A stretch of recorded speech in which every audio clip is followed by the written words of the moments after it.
Assalamualaikum. Apa kabar semuanya? Semoga sehat selalu dan bahagia selalu ya. Terima kasih buat teman-teman yang udah mau klik dan nonton video aku. Dan buat teman-teman yang baru gabung di channel aku ucapkan selamat datang dan salam kenal. Perkenalkan, aku Rila, seorang ibu rumah tangga yang juga memiliki usaha toko sembako di rumah dan lagi belajar budget. Sekarang aku mau membuat video budgeting minggu kedua, tapi sebelumnya di sini aku mau mereview dulu untuk budgeting Februari minggu pertama. Yang pertama, untuk keperluan Rila atau aku pribadi, ini ada sisa 5.000, jadi aku catat ya teman-teman di kolom sisanya. Kemudian untuk di kolom kedua listrik ini ada sisa 30.000 ya. Aku keluarkan dulu, nanti bakalan aku tambahkan lagi. Kemudian untuk di kolom selanjutnya ini kosong ya, nggak ada sisa. Terus untuk di gas dan galon ini ada sisa 4.000, tapi di sini aku salah catat ya teman-teman. Aku catatnya 2.000, tapi nanti di pertengahan video bakalan aku koreksi. Untuk wifi dan pulsa itu sebenarnya belum kepake ya, karena aku bayarnya itu pertengahan bulan, tapi nggak aku keluarkan karena nanti bakalan aku tambahkan lagi 70.000. Nah, untuk kolom selanjutnya belanja mingguan, belanja bulanan, modal warung, uang BBM dan biaya tak terduga itu semuanya habis ya teman-teman. Nah, kemarin itu sempat ada long weekend ya, jadi aku dan Pak Su pakai biaya tak terduga itu buat makan teman-teman. Harusnya aku anggarkan ya untuk eating out, tapi nggak apa-apa, untuk sementara begini dulu. Jadi total uang sisa ada 39.000. Nah, di sini kan aku bingung kok nggak sesuai ya dengan yang aku catat. Ternyata untuk di gas dan galon itu aku tulisnya 2.000 padahal seharusnya 4.000 ya teman-teman. Jadi sisa totalnya semua ada 39.000.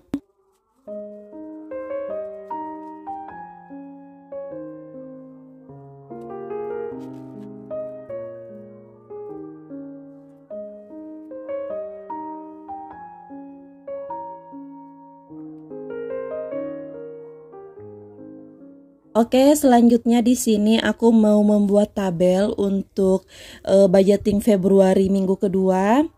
Nah, di sini aku pertama tulisnya keterangan, rupiah, kemudian ada sisa. Jadi untuk kolomnya simple kayak gini aja ya teman-teman, cara aku mengatur pendapatan harian tidak tetap. Oh ya, jadi untuk uang di sebelah kanan yang di dalam ziplock itu adalah income dari warung sebesar 700.000 ya. Jadi aku kumpulin 100.000 per hari. Kemudian kalau untuk uang di sebelah kiri yang pecahan 50.000 itu adalah gaji Pak suami. Sedangkan kalau untuk gaji Pak suami itu sebagian besar aku pakai buat bayar asuransi, tabungan utama, saving challenge, dan sinking fund. Pokoknya gaji Pak suami lebih besar, sebagian besar aku kelola untuk menabung aja ya. Sebenarnya sejak awal menikah 2019 aku dan Pak suami itu memiliki tabungan yang cukup lumayan, tapi qadarullah tahun 2022 tabungan itu terpakai habis nggak bersisa. Jadi memang kita menabung lagi dari nol. Terus ya, masuk di tahun 2023 itu aku dan Pak Su bisa dibilang gak ada tabungan sama sekali karena uangnya dipakai untuk bayar hutang cicilan ya teman-teman. Tapi alhamdulillah di Oktober 2023 kemarin hutang kami udah lunas, jadi udah agak plong. Jadi mengatur keuangan itu memang tidak mudah ya teman-teman. Nyatanya pendapatan bulanan hanya segitu-gitu aja, sementara kebutuhan dan pengeluaran pribadi kita mungkin sangat banyak. Jadi buat teman-teman yang memiliki hutang, menurut kalian apa sih yang lebih prioritas, membayar hutang atau menabung? Jadi kalau aku dan Pak Su kemarin itu 2023 fokus untuk melunasi hutang dulu ya.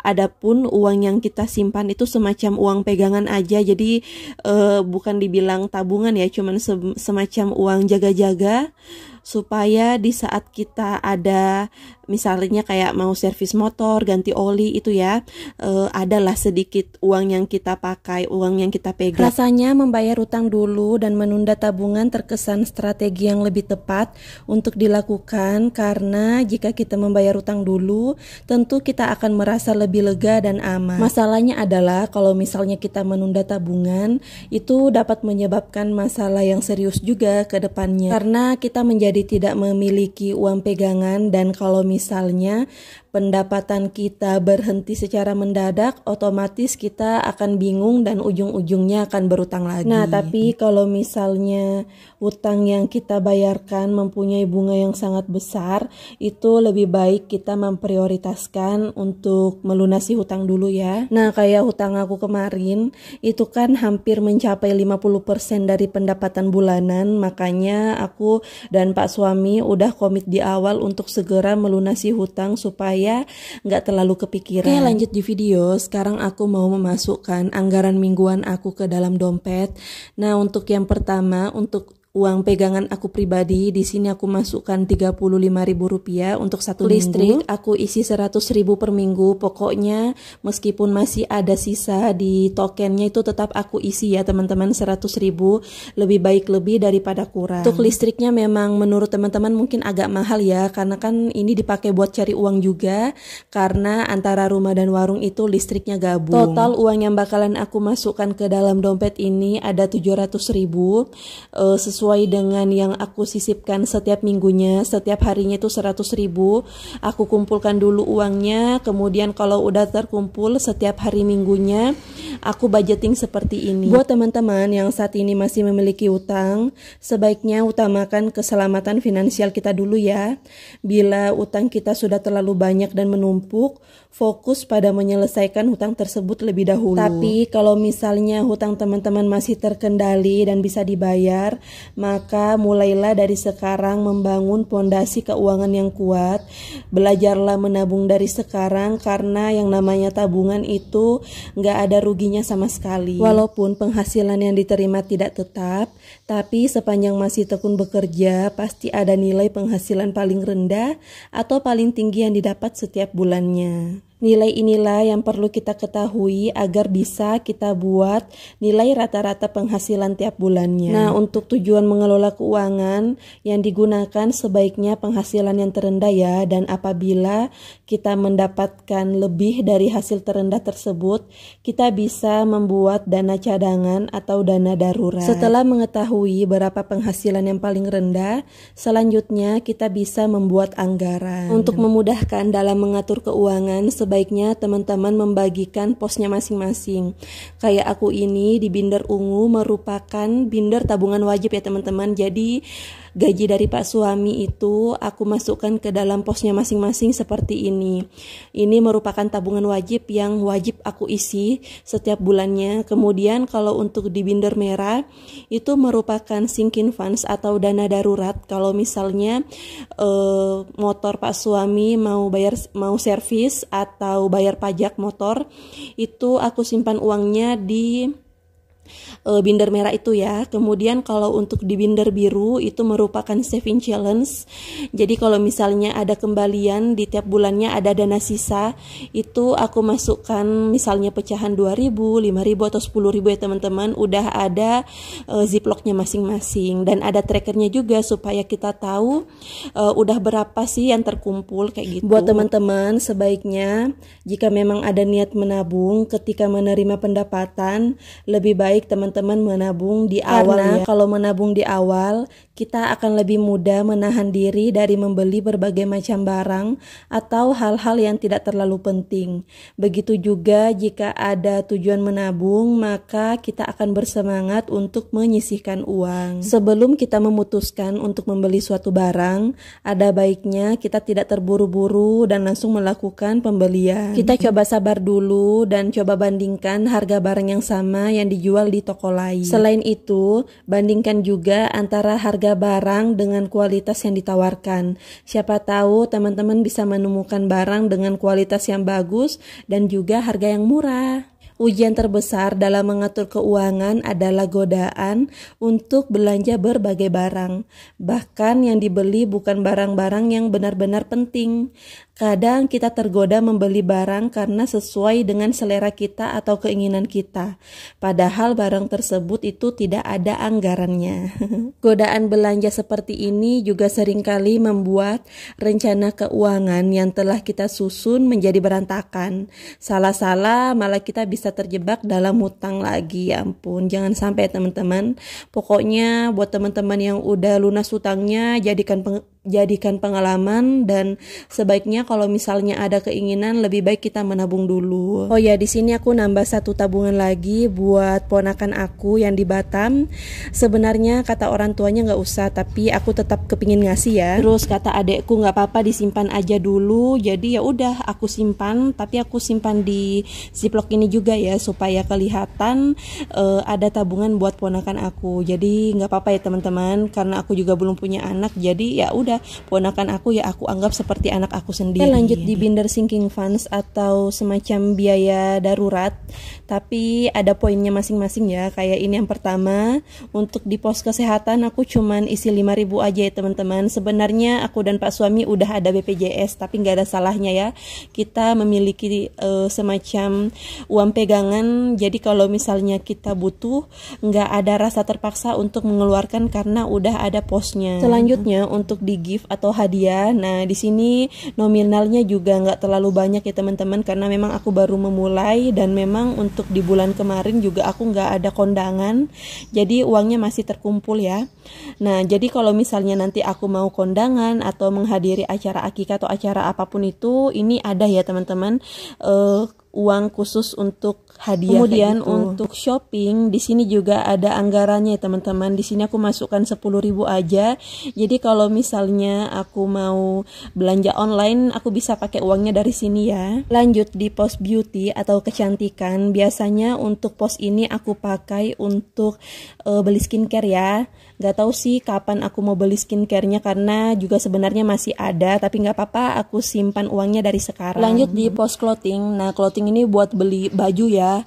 Aku lebih prioritaskan untuk baju Pak suami, karena Pak suami kan hari-harinya kerja, jadi kadang bajunya itu luntur atau apalah, pokoknya aku usahakan setiap bulannya itu beli baju buat Pak suami. Lanjut di pos maintenance. Ini maintenance untuk perbaikan motor ya teman-teman. Sebenarnya bulan lalu itu Pak Su minta uang 200.000 buat ganti filter motor, tapi uangnya nggak aku ambil dari sini karena pada saat itu juga nominalnya belum banyak ya teman-teman. Tapi makanya dari sekarang aku mau lebih membesarkan lagi untuk nominal maintenance, karena kan Pak Su sehari-harinya kerja pakai kendaraan ya.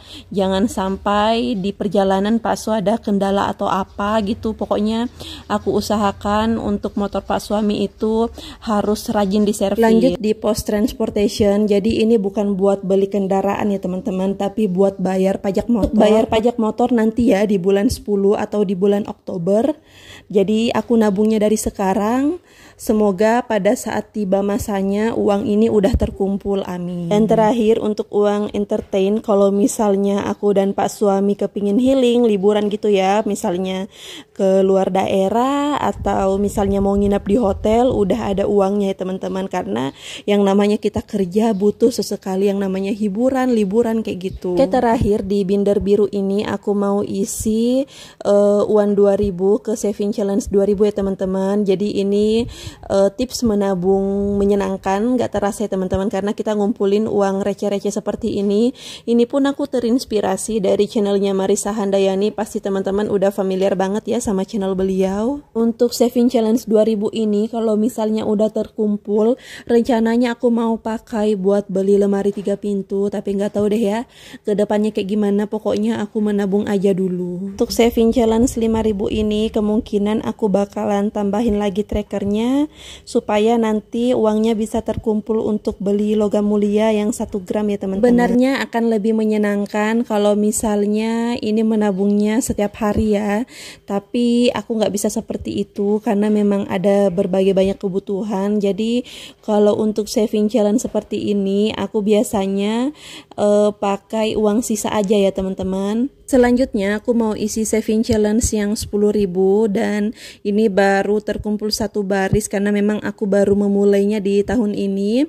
Semoga aja bisa konsisten setiap minggunya menabung seperti ini. Untuk saving challenge 20.000 aku nggak isi karena memang nggak ada pecahan 20.000, jadi aku skip aja dulu untuk di minggu ini. Semoga aja untuk di minggu berikutnya bisa ya. Nah, kemudian yang terakhir ini ada tabungan untuk orang tua, tapi menurut aku gak cocok ya disimpan di sini. Lebih baik aku simpannya di tabungan utama. Sebenarnya untuk orang tua dan mertua aku udah memutus rantai sandwich generation. Jadi alhamdulillah untuk orang tua dan mertua aku itu udah bisa mandiri, gak bergantung ke anak-anaknya. Tapi kita sebagai anak juga kepingin ya membahagiakan orang tua.